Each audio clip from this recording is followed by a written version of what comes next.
Hello everyone! Blizzard has decided to make Lady Liadrin a playable character in Hearthstone if you reach level 20 on a new character while questing in World of Warcraft. In honor of this, I thought it'd be a good idea to sit down and talk about her storyline. Now, I've talked a fair bit about her before. I believe it was during the story of the Naru and the story of Kil'jaeden Sunstrider, but since then she has received some more origin story and she has played a part during Warlords of Draenor. That means that there's plenty to talk about, so let's begin, shall we?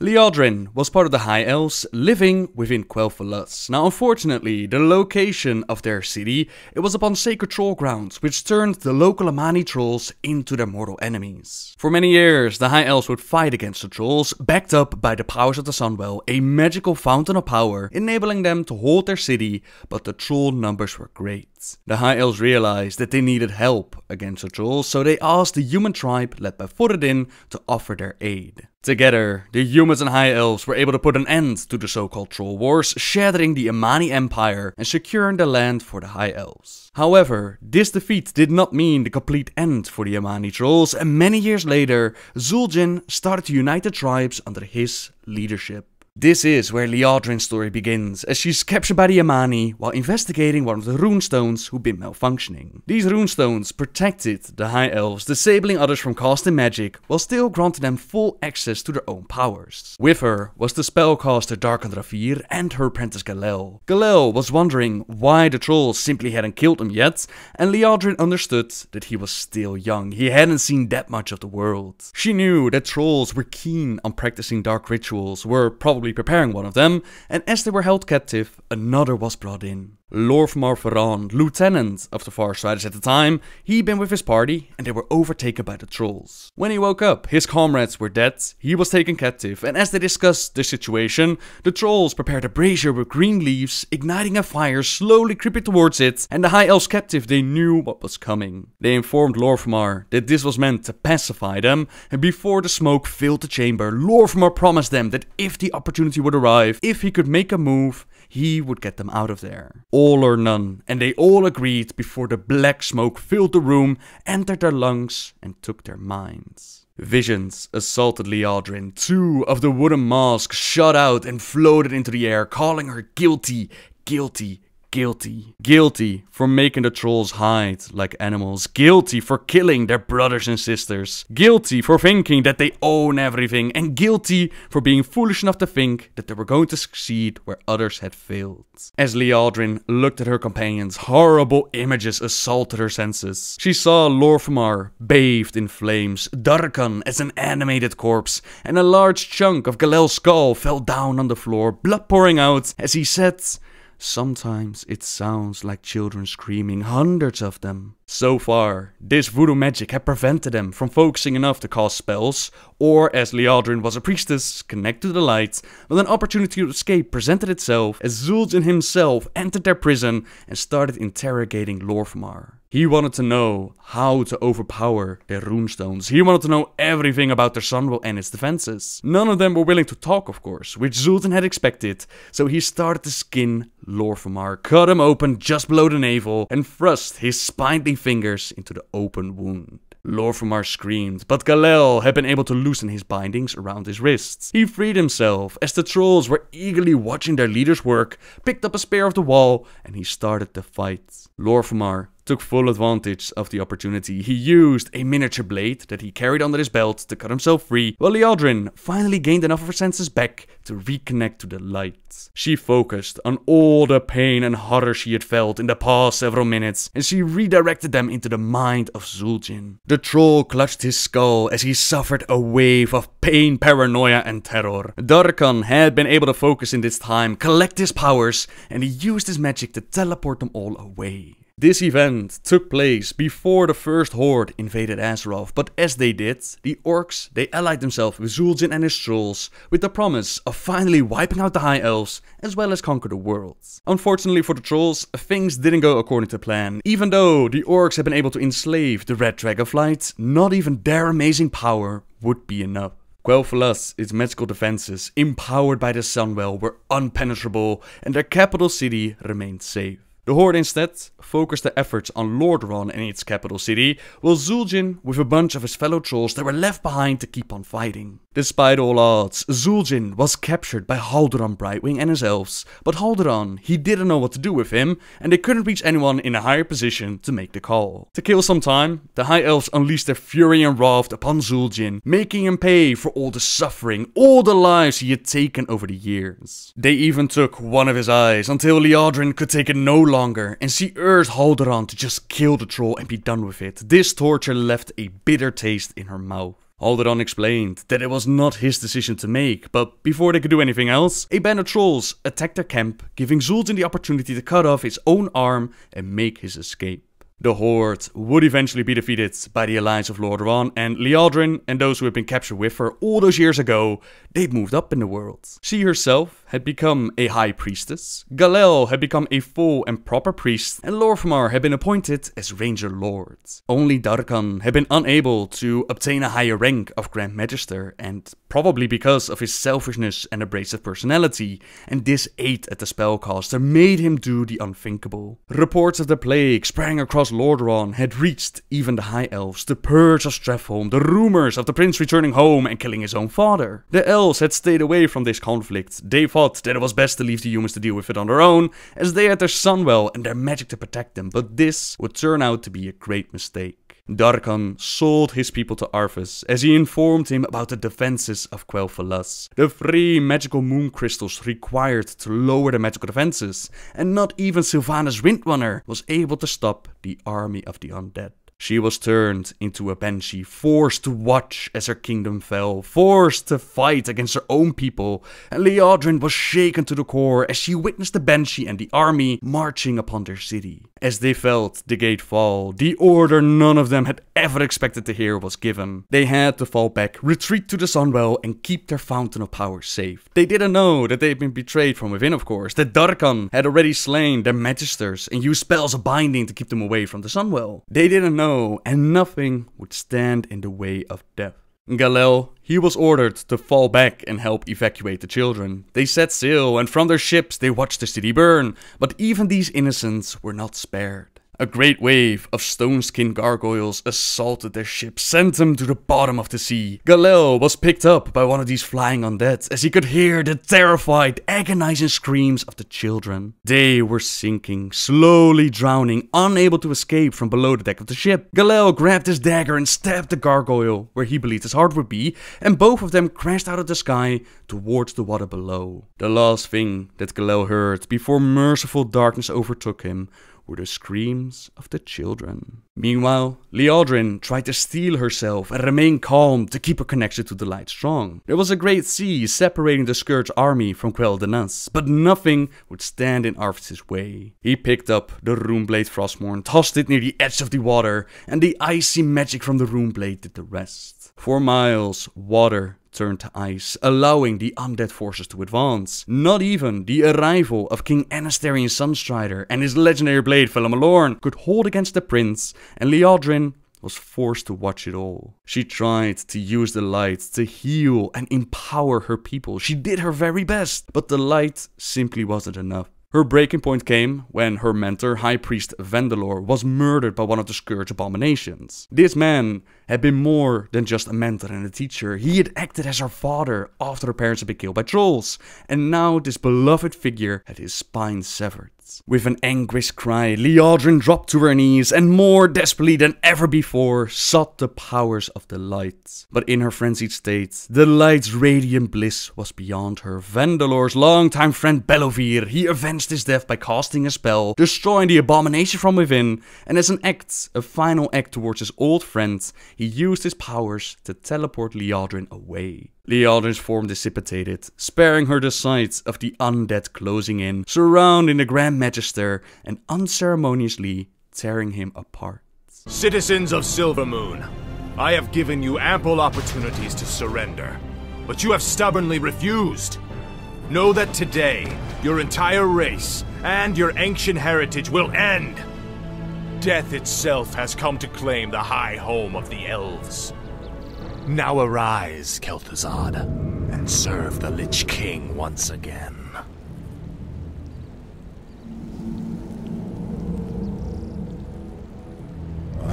reborn as promised.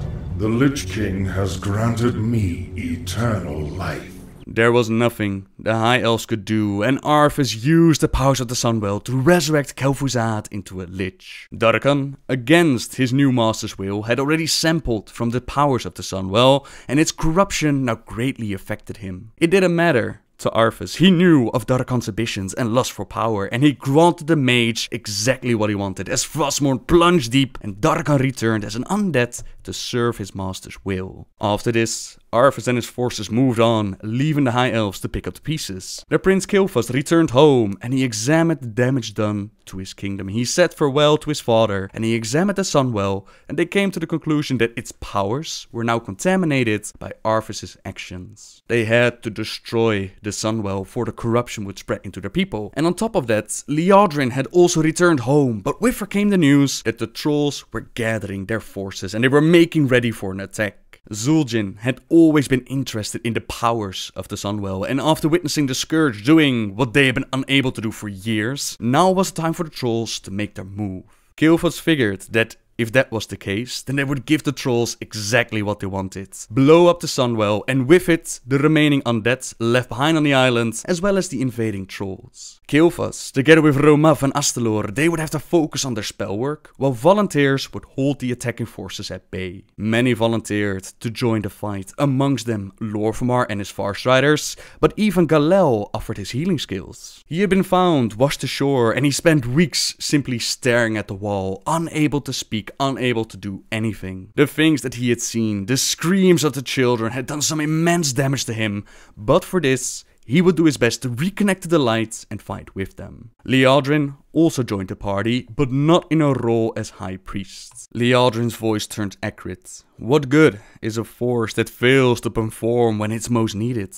The light is a fickly and worthless thing, and I will have none of it. As of the day my mentor died, I was a High Priestess no longer. She picked up a truncheon from the wall, saying that surely one of the men would be able to show her how to use this. Liadrin would help in the fight, but not as a priest. With their forces gathered, the High Elves made ready to do what had to be done to blow up their ancient fountain of power. Kael'thas, Romaf and Astalor, they worked on their spell as the troops kept them safe. Liadrin crushed the skull of a thing that had once been an elven guardian, squinted to see through the rain, and realized with a gut-wrenching despair that the enemy approaching her was familiar. It was an old man wearing the robes of a high priest. She lowered her truncheon as she looked into the spiritless eyes of Vandalor. I cannot do this. I cannot do this. You must. Do not look into his eyes. The walking corpse that had once been Liadrin's mentor and substitute father raked out with long nails, clumsily slashing at her face. His robes were stained a dark crimson,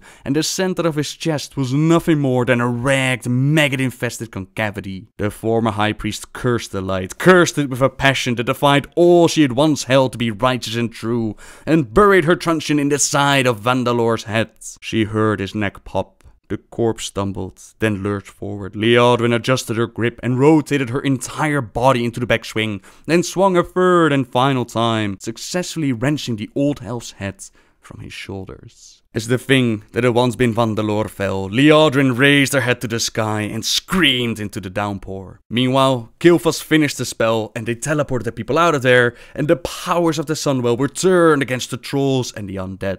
A blinding white beam exploded outward, vaporizing everything and everyone in its path. Afterwards, the High Elves wanted to crown Kael'thas their new king, but he refused, stating that his father would be remembered as the last king of the High Elves. A new chapter for their people would begin, and in honor of those whose blood had been shed throughout the kingdom, in honor of their sacrifice, they would now call themselves Cinderai, the Blood Elves. Hail to the Cinderai! His people cheered. The Cinderai will prevail!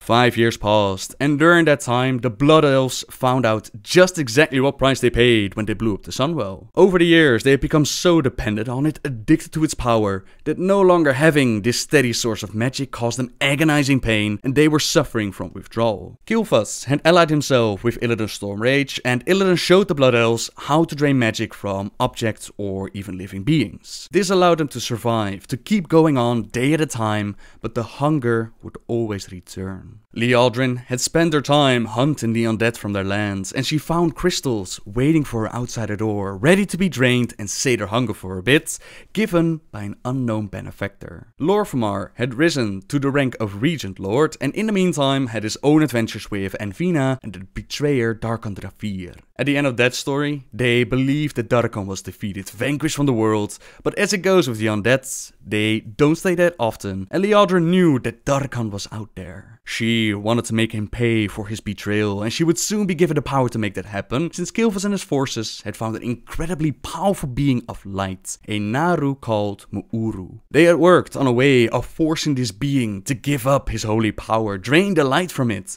and Liadrin was invited to become the first to wield it. Romaf remembered how she had stepped away from original faith, claiming that she was not willing to work with such a fickle source of power, but now they could command it and force it to obey. Combine her skills with a weapon and the holy power of the Naru to make Blood Elf Paladins, an organization known as the Blood Knights. Liadrin observed the Naru chained within their city, and she embraced this gift. Romaf said, "I hereby name you foremost amongst our new order, Matriarch of the Blood Knights, Warrior Priestess of the Sindorai. Stand and be recognized, Lady Liadrin." Now draining the light from Mu'uru did not come without complications. Liadrin and those that followed in her path, they suffered incredible headaches. They heard the Naru scream in their minds, but they went through it nonetheless, and they forced the light to obey. Most of their people, they spoke of them with a kind of revulsion, for it was said that they stole the powers of the light from some otherworldly creature that they kept in thrall. But Liadrin's old companion Galel, he did not feel the same way. Over the years, he had become a massive arcane junkie. He owed money to all the wrong people, and he missed the touch of the light. He figured that he had to go cold turkey, become clean again, and plead his case to Liadrin to join her, to embrace the light once more. When he approached her and asked her to join the organization, Liadrin had reservations about him. She was not sure if he was the right person for the organization, but at the same time she also remembered who he was in that troll lair so many years ago, and she even believed that it was Galel who had gifted her the arcane stones. It was not Galel who had done this though, it was actually Lor'themar who had given these presents. He had always felt admiration and affection for Liadrin. She didn't notice, of course, and while thinking to the whole all or none pact that they made, she allowed Galel to join them, and this would turn out to be a very big mistake. Where the Naru inflicted great pain upon the other Blood Knights, Galel felt its effect so much more. Sometimes the Naru would sound like shattering glass, sometimes it sounded like twisting metal, and sometimes it sounded like children screaming, hundreds of them. At the end of the story, Liadrin is ordered to go after Galel because he had murdered and sprung up the corpse of his dealer in the city, the one who had provided him with the crystals. Liadrin actually wanted to go after Teron'Gor, who they had a big lead on, but considering that the Blood Elves at the time were in negotiations to join the Horde, this matter could not wait, and the Blood Knight Matriarch had a good idea as to where to find Galel. Back in the troll lair, where the story began, she found Galel stuffing arcane crystals down his veins, laughing like a madman and striking out at her. For a brief moment, the old Galel was able to come throughout the haze and explain to her what he felt when he forced the light to bend. The screams of the children he had witnessed, he believed that they should have died when the trolls had captured them. The brief moment passed, and Galel struck out like a feral animal. Liadrin had no other choice but to defend herself, striking out at him, and with her blade, she cut off the top of his head, and his lifeblood spilled to the ground. Liadrin sat, unmindful of her bleeding wounds for the moment. She pulled Galel to her, stroking his armor, allowing tears to flow. All or none, Galel. All or none. She stayed that way, until her eyes held no more tears, and Galel's body grew cold. I did what was necessary, she repeated inwardly over and over. I defended myself. Yet the memory of this day would linger, persistent and immune to purging, a permanent scar upon her soul. Two of the three visions Liadrin had witnessed in the troll lair had come true so far, and the final one would soon follow. The Blood Elves had found clues as to where to find Teron'Gor, and it was Lor'themar who again confronted the betrayer. There had always been a sense of guilt within Lor'themar, since he had been the one who had informed Teron'Gor about the defenses, thinking that they would work together to strengthen it. He didn't know what Teron'Gor would do with that information, sell his people out to this Master Arthas, and now Teron'Gor was ordered to take care of this new holy threat, convert the Blood Knights into the Scourge army. Luckily, This would never come to pass. In their confrontation, Darkon used his magic to set Lor'themar on fire, but as one, the Blood Knight used the Holy Light to heal the Regent Lords. With a magical crystal attached to his arrow, Lor'themar shot Darkon in the head and the corpse dissipated. Now it's unknown if Darkon will truly stay dead. He has come back several times before, but at least for that moment, he would pose no threats, and Liadrin's visions had all come true. However, the future of the Blood Elves and the Blood Knights would soon take a turn none of them could have ever predicted. Prince Kael'thas Sunstrider had decided to ally himself with Kil'jaeden and the Burning Legion. When they decided to destroy the Sunwell, not all of its power was gone, and the Red Dragon Coriastras, he decided to hide away this power from the world in the form of a human girl named Envina Teague. This was the story I was talking about earlier, in which Lor'themar witnessed Envina taking on Darkon Dravir, and they believed him to be dead, but that turned out to be false. At the end of that tale, the Blood Elves promised to keep Envina's secrets safe, but they didn't expect the prince to turn on them, and Kael'thas captured Envina. They planned to use her powers to empower a portal and bring Kil'jaeden into the world of Azeroth. On top of that, Kael'thas also decided to attack his own people and steal back the Naru Mu'uru. Lady Liadrin, she saw this attack with her own eyes, and she decided to travel to Outland to Shevrev City and talk with the Naru Adal. In this conversation, Adal explained to Liadrin that events took place just as they were supposed to happen, and that Mu'uru knew what was going to happen and had already accepted his fate. There was a prophecy spoken by Prophet Velen, and it had now come true. Silvery moon, washed in blood, led astray into the night, armed with sword of broken light. Broken, then betrayed by one, standing there bestride the sun. At darkest hour, redemption comes, in knightly lady, sworn to blood.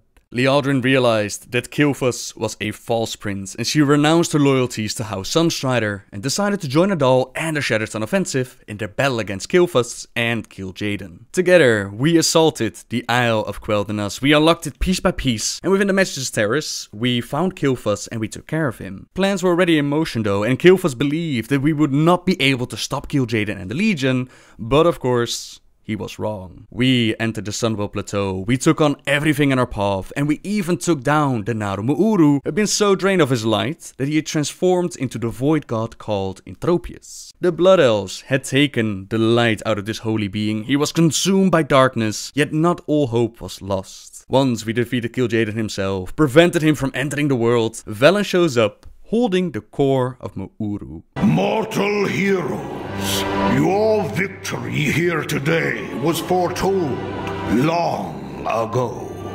My brother's anguished cry of defeat will echo across the universe, bringing renewed hope to all those who still stand against the burning crusade. As the Legion's final defeat draws ever nearer, stand proud in the knowledge that you have saved worlds without number from the flame. Just as this day marks an ending, so too does it herald a new beginning.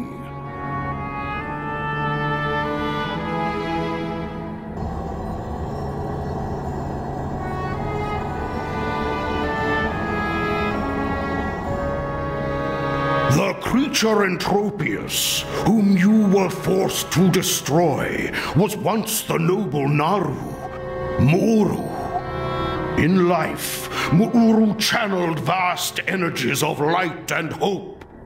For a time, a misguided few sought to steal those energies.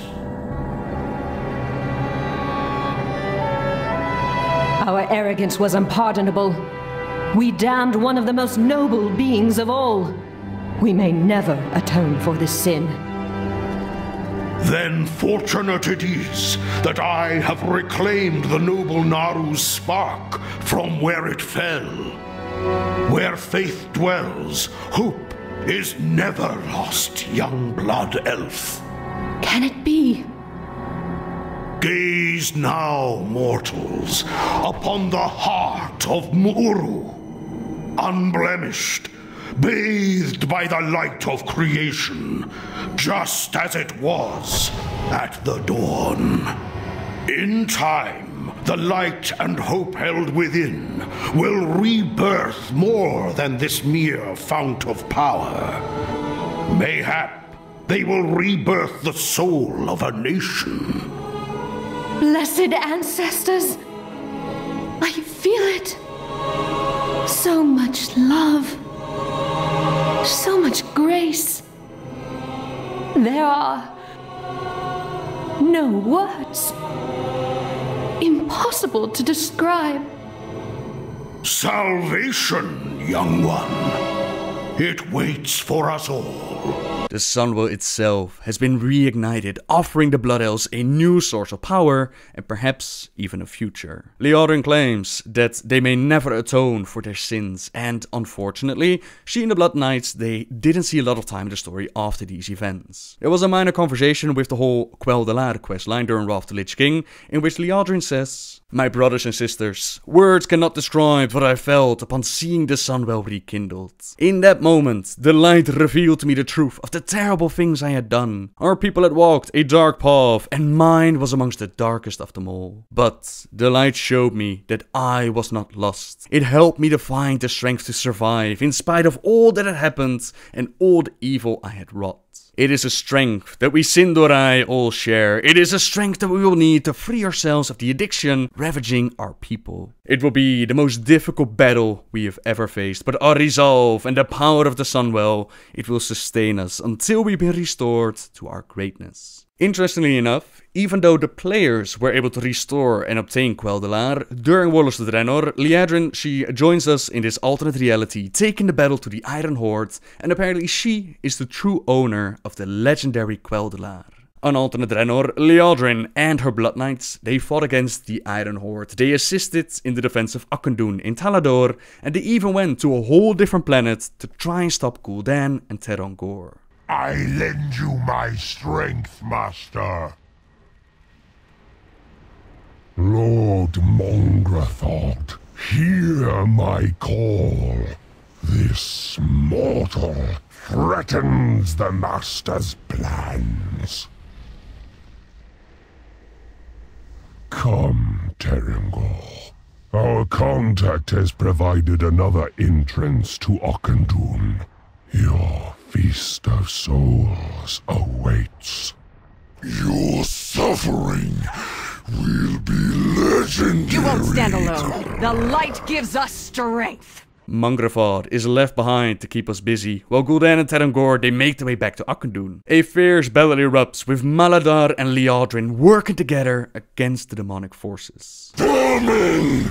I will turn your world to ash! I have it! You will never defeat the light, demon!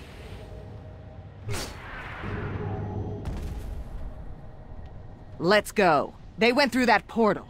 Even though we were able to defeat Mongrathod, the Draenei would eventually be betrayed from within, and Teron'Gor was given access to Auchindoun and the souls resting inside. These souls gave him incredible power, to which we tried to stop him, but before we could end him, before we could land the final blow, Teron'Gor jumped off the platform, claiming that he needed more. More souls to devour, more power to gain, until he would eventually turn into the beast known as Gorfiend.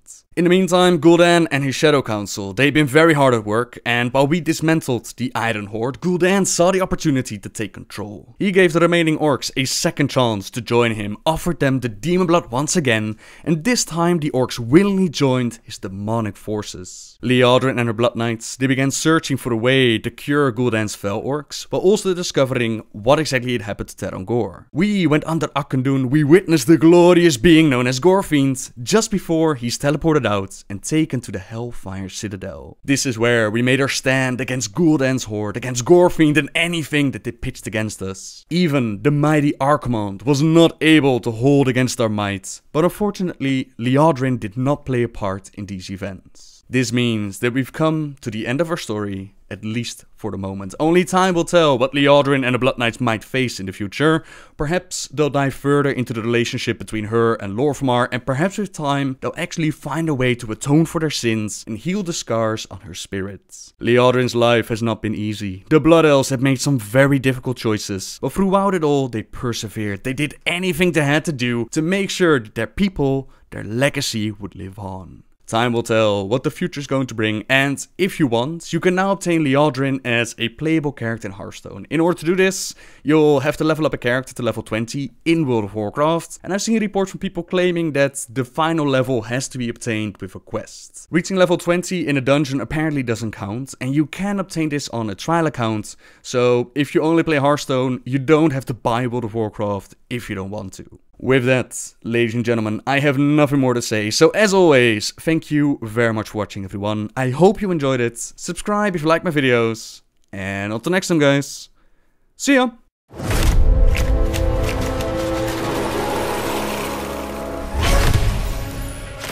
There was a time long ago when I fell under the influence of treachery and darkness. I now go into battle, redeemed by the purifying power of the light. I am Lady Liadrin, and when I shine the light's wrath upon you, there will be nowhere to hide.